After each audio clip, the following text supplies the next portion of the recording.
the serious jazz practice book as opposed to the funny jazz practice book or something like that. Anyway.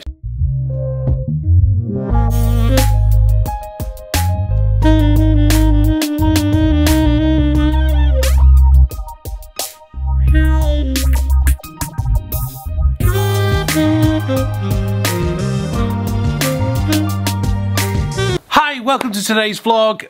It is cold out there today, like the mini beast from the east, we're calling it. I remember having lunch with an American friend in London once, and he was going, man, the weather here, it's always changing, it's always really, really strange. And I said, that's why it's kind of like a national conversation starter in the UK is the weather. We just get such varied weather all the time. Went outside though and took some pictures with Amy, my daughter, and when we were outside, it just got me thinking on the way back, and I thought, do you know what? I am much more comfortable sharing photos and videos, obviously with YouTube, and I get much more enthused by those projects than I do about music, and music's what I do for my living. And it struck me that I find it much harder to start composing music or share music with you than I do to share videos and photographs. Now, I do find settling down to compose music or write music or, you know, kind of put music into the vlog, you'll find that I do tend to use a lot of the same tracks in the vlog. I've put some new tracks in recently. I find it much harder to sit down and start writing music for a number of reasons. One being, I don't like kind of being inside on my own for too long. I mean, I spend a lot of time in the studio practicing, teaching, you know, working in here, and kind of the thought of having to spend some more time voluntarily in here doing more creative stuff kind of just drains me a little bit, whereas getting out there, getting outside, being with somebody else doing the project really fires me up. And that's something that maybe is part of my personality. I know that I've very much got an extrovert personality. That means I like to be out there, which means I really enjoy sharing things with you guys. But this isn't meant to be this major online therapy session today. The reason I wanted to share it is I'm really aware that many of you who watch this channel, in fact I would probably say the majority of you that watch my videos, are enthusiastic musicians. You know, you're not necessarily doing it to get paid. Now, don't get me wrong, I don't just do music to get paid. Let me get clear about that. But I've been doing music now and getting paid for it for over 20 years. And I think because of the training I've had and all the other things, I've developed an incredibly critical inner voice. Believe me, all you people who like to troll and put their opinions beneath me, I've already thought those things. I'm much worse about my own playing than you'll ever be able to tell me. And I was just going through the photos that I took of Amy, and you can catch them on my Flickr page. There you go, I'm quite willing to share them with you. I will never upload a composition or a music video without it being kind of really there. And I guess it's partly, you know, reputation for what I do, the standards by which I hold myself to. But when I'm doing the photography and the videography, I'm far more willing to let myself make mistakes. And maybe you're the same in music, and that's perfectly fine, and it's great. And do you know what? I wish I could be more like you guys when it came to music. I wish I could be more forgiving of myself, of making mistakes and kind of going off those standards. By no means do I ever put myself alongside Sonny Rollins, but I just wanted to highlight something. I purchased this last Monday in Foyles in London. If you check out my vlog here about buying vinyl in London and why I've decided to buy vinyl in order to listen, because I've already got this album on CD, I think, and on Apple Music. But I love this thing. Partly I love reading the liner notes at the back, but I love this thing here. It's on the back. It says, after each number, this is talking about Sonny Rollins, he would shake his head and say, nothing's happening. I've known Sonny since 1951, and it's always been this way. It is this constant searching and trying to improve on what he has done, which has brought about so many of the advances he has made and kept him as a dynamic musician.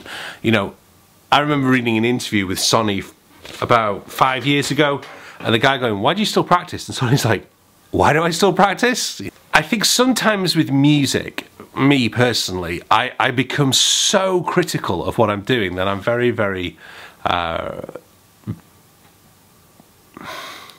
risk averse sometimes with it, and that's happened over time. I think as I've gone further and further along my career, I've become more and more risk aware and kind of less and less willing to take chances. I'm far more willing to allow myself to break the rules when it comes to taking photographs or making videos for you, because in a way I feel like there are no rules.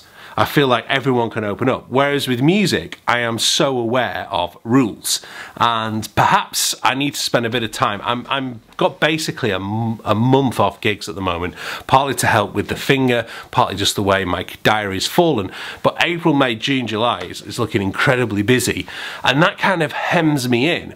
One of the ways to try and change the rules on that is I'm doing a classical recital next year, so I've been trying to pull together some more classical music to play along with a church organ. I mentioned it in a previous vlog, and I'm hoping that that might kind of pull it out, but still the little critical voice still keeps going. Anyway, bit of mail to do.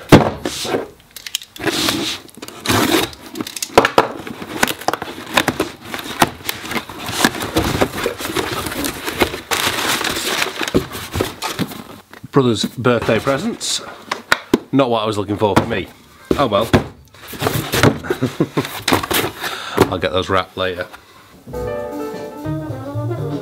So, I've spoken about the dangers of using these books in the past because I'm well aware of how much danger it's stripped into myself. But one thing I do like doing, and I did this piece with the SCYM jazz band yesterday, and it was noticeable how many of them struggle trying to solo over these changes. And so what I'm doing to basically shortcut some of it myself, obviously in an ideal world with the time, I'd sit down and transcribe a lot of that Coltrane myself, but I just wanted to kind of see some ideas and just kind of which bits stuck out at me, so I can basically go back to them next week and use that as kind of a way of moving things into all 12 keys. It's literally a time saver, but be aware of the dangers. This is not the only way to do it. It's like using a textbook to basically go back and check. I'm still using my ears. I could have just pulled that out there, which I have done in the past, to be honest with you, and practice myself, going, oh, here's a Coltrane style 2/5 lick. No, what you need to do is be able to use your ears and pull those things through. And then Amy's off to a party at the Computer Museum. If you want to see a full review, head to this vlog when I went, and we'll see if I'm staying this time. I'm sure I could be persuaded to spend a bit of time on NES. So which game are you looking forward to playing on the most? Pac-Man. Yeah? Do you know I was probably younger than you when Pac-Man came out?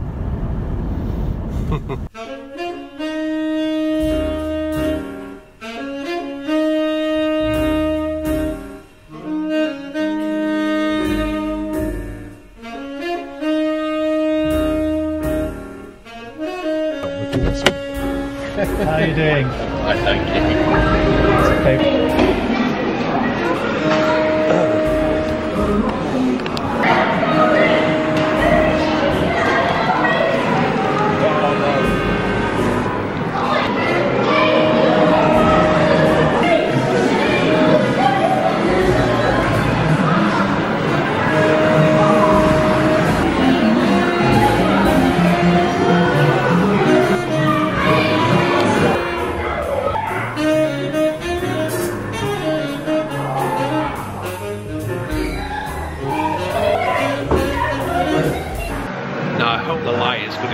Because this is where I started so much of my music tech career, on an Atari ST. ADAT, wow.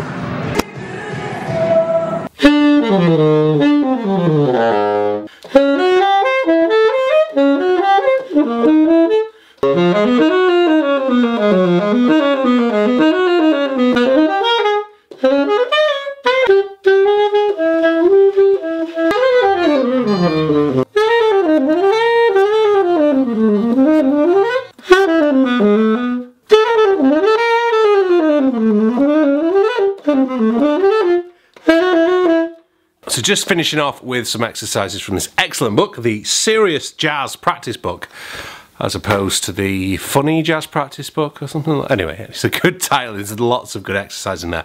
I really like, let me just grab my horn. I really like this exercise I was doing earlier on, which is basically moving intervals of major thirds in minor thirds. It's a little bit confusing sometimes on the brain. So if you imagine major thirds from C to E, E flat to G, A flat to C, and C to E again. So like this.